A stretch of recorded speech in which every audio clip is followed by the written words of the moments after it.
फिलहाल आप मेरे साथ जिस शख्स को देख रहे हो परिचय के मोहताज नहीं हैं और एक मुहिम चला रखी है व्यवस्था परिवर्तन की और न्यू वर्ल्ड ऑर्डर के खिलाफ। सारी जितनी भी राजनीतिक पार्टियां सबके खिलाफ, सारी पार्टियों को भ्रष्ट बताने वाले एकमात्र शख्स डॉक्टर देवेंद्र बलारा फिलहाल हमारे साथ मौजूद हैं। और व्यवस्था परिवर्तन की जो मुहिम चला रखी है वो कौन सी व्यवस्था है जिसमें ये परिवर्तन लाना चाह रहे हैं, वो कौन सा न्यू वर्ल्ड ऑर्डर है जिसका बार बार जिक्र डॉक्टर साहब अपनी वीडियो में और भिन्न भिन्न चैनलों पर जिक्र करते दिखाई दे रहे हैं। आखिर कौन सा NWO न्यू वर्ल्ड ऑर्डर है और कौन सी वो व्यवस्था परिवर्तन है, उसी को लेकर हम चर्चा करेंगे। डॉक्टर देवेंद्र बलारा जी हैं, तो नमस्कार सर, स्वागत है आपका आपके YouTube चैनल। नमस्कार भाई जी, नमस्कार। डॉक्टर साहब, बार बार जिक्र सुनने मिला new world order, new world order आ रहा है, न्यू वर्ल्ड ऑर्डर आ रहा है, गुलाम होने वाले हो, 5G लेकर आ रहे हैं और जो हुई है वो लेकर आ रहे हैं, सारा षड्यंत्र के है। और क्या है ये न्यू वर्ल्ड ऑर्डर? असल में दुनिया के कुछ लोगों ने मिल करके अभी कॉल्सक्वाब की अध्यक्षता में वर्ल्ड इकोनॉमिक फोरम जो बना हुआ है, जिसने यूनाइटेड नेशंस का एजेंडा 21 टेक ओवर करके एजेंडा 2030 जिसका नाम दे दिया है, वो तैयार किया। जिसको कभी किसी टाइम में ये कहा जाता था कि हम पे बैक टू सोसाइटी एक कार्यक्रम चलाएंगे जिसके अंतर्गत समाज को एक नई दिशा देने का काम करेंगे, और उसका नाम उन्होंने रखा न्यू वर्ल्ड ऑर्डर, जिसके तहत वो ये कहते हैं कि हम 17 ऐसे सस्टेनेबल डेवलपमेंट के गोल सेट करना चाहते हैं कि जब आदमी जीरो कार्बन एमिशन, जो कि दिखने में बड़ा खूबसूरत लगता है, उसी दिशा में काम करे और वो समाज के अंदर इस तरीके से जिए कि वो एनवायरनमेंट को पल्यूट ना करे और उसको खाना फ्री में मिले, उसको उसकी शिक्षा फ्री हो, उसका रोजगार उसको मिले या ना मिले, लेकिन उसका जीवन यापन आसान हो। दिखने में इतनी खूबसूरत सी चीज़ नज़र आती है, और जिसको सो कॉल्ड पढ़ा लिखा, मतलब जो डिग्रीधारी जो लोग हैं, जो अपने आप को बड़ा वो कहते हैं, उनको ये इतना अच्छा लगता है। वो ये कहते हैं कि ये तो गोल बड़े शानदार तरीके से हैं, लेकिन उनको अमली जामा पहनाने के लिए जिस तरह से खेल रचा गया और रचा जा रहा है, जिसका तजुर्बा वो लोग बड़े बड़े उद्योगपतियों की मदद से साउथ अफ्रीका के अंदर पहले से कर चुके हैं, जिसकी टेस्टिंग वो अलग अलग देशों में, जैसे सीरिया में जो हुआ, जो इराक के ऊपर अमेरिका का अटैक हुआ, सद्दाम हुसैन का असैसिनेशन जिस तरह से उन लोगों ने किया, इस तरीके से ये पूरा का पूरा प्रपंच उन्होंने करके देख लिया छोटे छोटे देशों के ऊपर। श्रीलंका का चाहे फूड क्राइसिस हो, चाहे फिर सीरिया के अंदर आतंकी हमले हों, चाहे अफगानिस्तान के अंदर आतंकी संगठनों को ताजपोशी हो, चाहे अलकायदा वाला, चाहे मतलब एक तरह से ओसामा बिन लादेन वाला जो षड्यंत्र है, ट्विन टावर वाला जो षड्यंत्र है, और फिर उसके बाद अलग अलग जो वायरसेस आते हैं उनके ऊपर जो खेल चलता है, इसके तहत वो सब जगह पे टेस्टिंग करके मीडिया के माध्यम से लोगों का माइंड ब्लॉक करने का काम कर चुके। और उन्होंने इस चीज को भारत के अंदर भी इंप्लीमेंट करने की कोशिश की।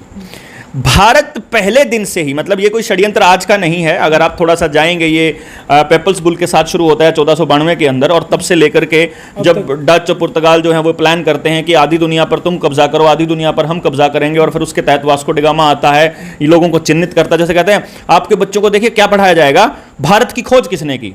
अबे गधे, भारत तो था उस वक्त जब खोज करने का क्या मतलब हुआ? सिर्फ तुम थोड़ी ना हो दुनिया में, वो तो वहां लोग थे पहले से, खोज तुमने थोड़ी करी, हम कोई खो थोड़ी रखे थे, हम कोई गुम थोड़ी थे। लेकिन बच्चों को छोटी सी उम्र में ही पढ़ाया जाता है कि भारत की खोज किसने की, और उस तरीके से, जबकि असलियत में वो खेल कुछ और था। भेजा गया था यहां कॉलोनाइज करने के लिए, कॉलोनीज बनाने के लिए, अंग्रेजों ने जिस तरह से कॉलोनीज बनाई, और उसके बाद में फिर व्यवस्था को अपने तरीके से चलाने के लिए।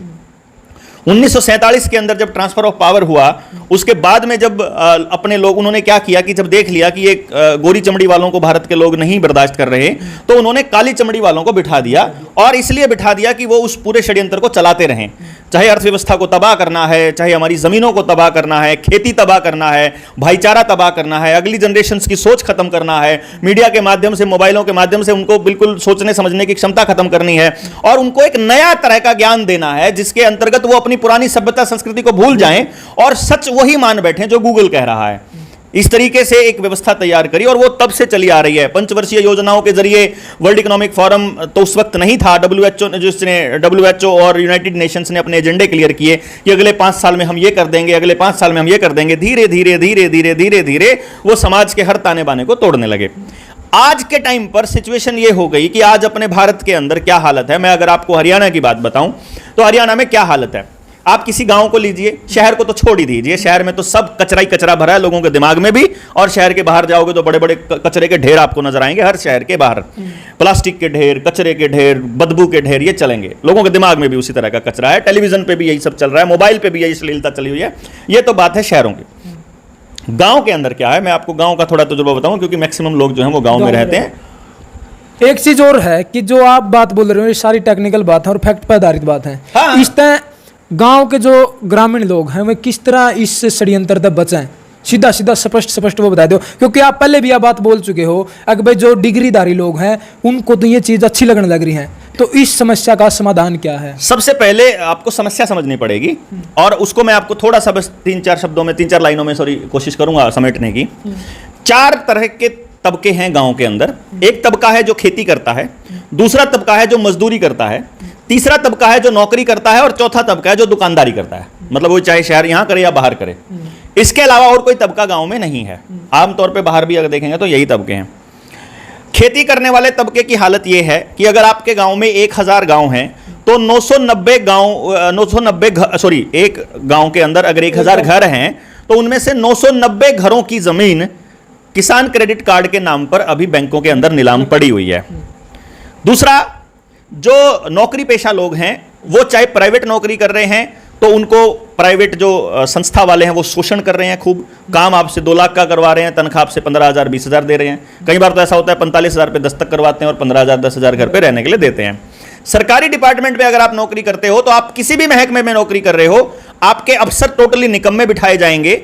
आपके डिपार्टमेंट के अंदर जो है कोस्ट कटिंग के नाम पर या पोस्ट वैकेंसी के नाम पर या ट्रांसफर के नाम पर इस तरह के हालात पैदा किए जाएंगे कि पोस्ट ही कट जाएं और लोग ही ना बचें, और आप तंत्र आपका पूरा का पूरा ध्वस्त होने लगे। चाहे पुलिस महकमे में देख लीजिए, बैंकों में देख लीजिए, टीचर्स को देख लीजिए, अस्पतालों में देख लीजिए, सब जगह पर सरकारी नौकरी वालों की पोस्ट खत्म हो रही है। दुकानदारों का यह हाल है कि अगर कोई नई दुकान खोलता है, नया बिजनेस शुरू करता है, वो नहीं चलेगा। कारण क्या है, जब कोई चीज उसे 2000 रुपए की पड़ती है तो वो 2000 से कम की उसको नहीं बेच सकता, नहीं तो बर्बाद हो जाएगा। लेकिन क्योंकि बड़े इंडस्ट्रियलिस्ट जितने भी हैं उनके 2-2 लाख करोड़ रुपया माफ कर दिया जाता है, 10,000 करोड़ एक बार माफ कर दिया, 15,000 करोड़ एक बार माफ कर दिया, तो उससे वो 2000 की चीज को 1800 में भी बेच सकता है, क्योंकि वो 200 रुपए का घाटा खा सकता है। और जो गांव का जो पढ़ा लिखा, थोड़ा सा पढ़ा लिखा बच्चा है जो कॉलेज में जाता है, वो देखता है कि मेरे दुकानदार पे जाकर के यही जूता मुझे 2000 का पड़ेगा, और अगर मैं इसे ऑनलाइन खरीदता हूं तो ये 1800 पड़ेगा, तो वो आदत डाल लेता है अपने आप को ऑनलाइन डालने की। डाकखाने को खत्म करने के लिए अभी गांव के अंदर कोरियर वाले भी आने लग गए हैं। गांव में पहले कोरियर सर्विस नहीं होती थी, तो पोस्ट ऑफिस भी ऐसे खत्म होगा। ये इस तरह से इन्होंने पूरा पैमाना बनाया कि गांव के किसी जमींदार का बच्चा दुकान नहीं करेगा। अगर कोई नया आइडिया उसने खोल के शुरू कर भी दिया है तो उसके आइडिया को उसकी कीमत और उसकी कमाई से ज्यादा में वो बड़ी इंडस्ट्री खरीद लेगी, और उसे लगेगा कि मैंने प्रॉफिट कमा लिया, लेकिन उसके आइडिया को पनपने नहीं दिया जाएगा। इस तरह से दुकानदार खत्म हो जाएगा। अब एक सरकार भी मुहिम लेके आ रही है, जन करियाना स्टोर, कुछ इस तरह की, आपने पता? उसके अंदर वो बड़े बड़े इंडस्ट्रियलिस्ट के जो स्टोर हैं वो गांव में के लेवल पे खोले जाएंगे। कुछ ही ब्रांड ऐसे हैं जो आप ही सेल कर सका, बस, वो ऊपर से आ रहे हैं, और जन किराना स्टोर कुछ इस तरह का नाम उसको दिया गया है। इसके ऊपर मैंने बहुत पुरानी वीडियो बनाई थी, जब इसको जिस टाइम पे खुलेआम बोला था खट्टर ने कि हम हर जिले के लेवल पर, फिर ब्लॉक के लेवल पर, फिर गांव के लेवल पर रिलायंस के स्टोर खोलने वाले हैं।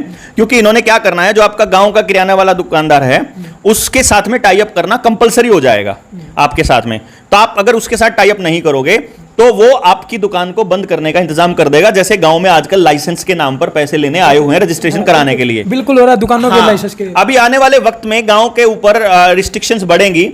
अगर आपके घर में 3 गाय हैं या 3 भैंस हैं और घर में 2 आदमी हैं, तो उन 2 आदमी कितना दूध पीते हैं इसका सरकार हिसाब लगाएगी, और जो बाकी का दूध बचेगा उसको वो बेचते हैं ऐसा मान के आपके घर में टैक्स की पर्ची आनी शुरू हो जाएगी।